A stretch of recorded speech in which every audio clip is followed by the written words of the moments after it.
परम प्रेमय शिशि ठाकुर मोर जगत जननी शिशि लक्ष्मी माँ परम पूज्यपाद शिशि बड़दा परम पूज्यपाद शिशि दादा आजीर भरोसा आचार्य देव ठाकुर परिवार का सभी समस्त के चरण में मेरा अनंत कटी प्रणाम। आज आप लोगों के सामने आलोचना करूँगा कि पैसा यदि पास में नहीं है तो इष्टवृत्ति कैसे करना।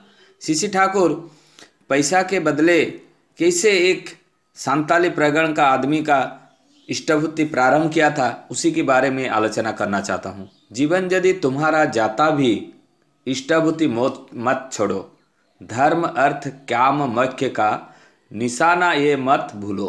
शिशि ठाकुर अनुकूल चंद्र जी इष्टवृत्ति यानी मंगलभूति जब देवघर सांताल परगना जिला में पड़ता था, उस समय की घटना है। ये जिला देश के बहुत पिछड़े इलाके में से एक था। उस समय यहाँ की मैंने कंकडाली मगर पथराली जमीन पर खेती करना बहुत मुश्किल था। अधिकतर संताली लोग किसी तरह अपनी जीवन यापन करने प्राप्त वो कंकडाली में दिन गुजारते थे। शिशि ठाकुर के देवघर आगमन के कुछ वर्ष बाद एक गरीब संताली शिशि ठाकुर का दर्शन करने आया और कहा कि दीक्षा ले लूँगा और अपनी गरीबी को दूर करने का उपाय पूछा शिशि ठाकुर जी से। तो शिशि ठाकुर बोले, तुम नित्य इष्टवृत्ति करना। संताली भाई ने पूछा, ठाकुर मैं इष्टवृत्ति कैसे करूँगा, मेरे पास तो कुछ भी नहीं है। शिशि ठाकुर बोले, क्यों? वो बोला, मैं जो कुछ उपार्जन करता हूँ उससे किसी तरह कभी खाना जुटता है, कभी खाना जुटता ही नहीं है। बहुत कष्ट से मेरा जीवन यापन होता है। कैसा तो भी कभी कभी मेरे को कुछ खाना भी नहीं मिलता है और मेरे खाली पेट में सोना पड़ता है। शिशि ठाकुर बोले, पैसे नहीं है तो क्या हुआ, तुमको क्या इष्टवृत्ति करने की इच्छा है? वो संताली आदमी ने बोला, जी ठाकुर, मुझे इष्टवृत्ति करने की बहुत इच्छा है, लेकिन अभाव के कारण क्या और कैसे किस चीज़ से इष्टवृत्ति करूँगा। शिशि ठाकुर पूछे, क्या प्रत्येक दिन तुम्हारे घर में खाना बनता है? उत्तर मिला, दिन में एक बार कुछ ना कुछ बनता है, साग भात और कभी कभी केवल भात ही बनता है। शिशि ठाकुर बोले, तब एक काम करना, कुछ भी ना रहने पर तुम चूल्हे की राख से ही इष्टवृत्ति करना और 30वां दिन माने 30 दिन के बाद मेरे पास लेकर आना। शिशि ठाकुर की बात सुनकर बहुत खुश होकर पति पत्नी नित्य श्रद्धा पूर्वक इष्टवृत्ति नाम ध्यान और प्रार्थना करने लगे।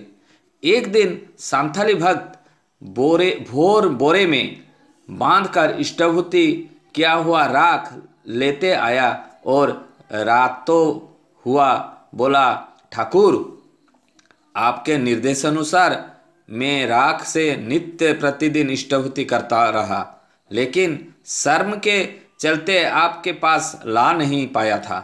शिशि ठाकुर बोले, लाए हो, बहुत अच्छा किया। फिर कुछ तुम जहाँ रहते हो वहाँ क्या कुछ खाली जगह है? उत्तर मिला, ठाकुर वहाँ पर खाली जगह बहुत है। शिशि ठाकुर बोले, उस जगह पर इस राख को साथ कुछ मिट्टी मिलाकर मान कच्चू की खेती करना। मान कच्चू के 100 पौधे में तुमको दूंगा। शिशि ठाकुर उस संताली भक्त को 100 कच्चू का बीज दिए। वो संताली भक्त बहुत खुश होकर घर के सामने खाली जगह पर शिशि ठाकुर के निर्देशानुसार नाम कच्चू लगाया।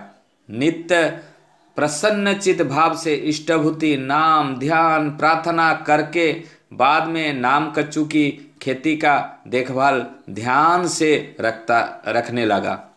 इष्टवृत्ति किया गया राख और भक्त के प्रसन्नचित मेहनत का माने फल स्वरूप उसने नाम कच्चू समय के साथ तेजी से बढ़ने लगा।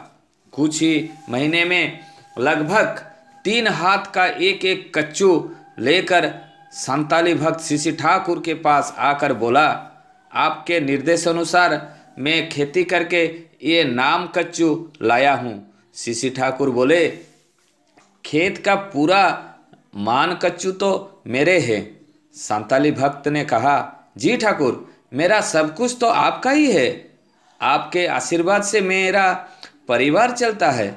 सीसी ठाकुर बोले, तब एक काम करो, तुम्हारे गरीब बगीचे में जितनी कच्चू हुआ है उसको बेचो। बेचने पर जो पैसा मिलेगा उसे मेरे पास नहीं लाकर तुम उस रुपये से व्यवसाय शुरू करोगे।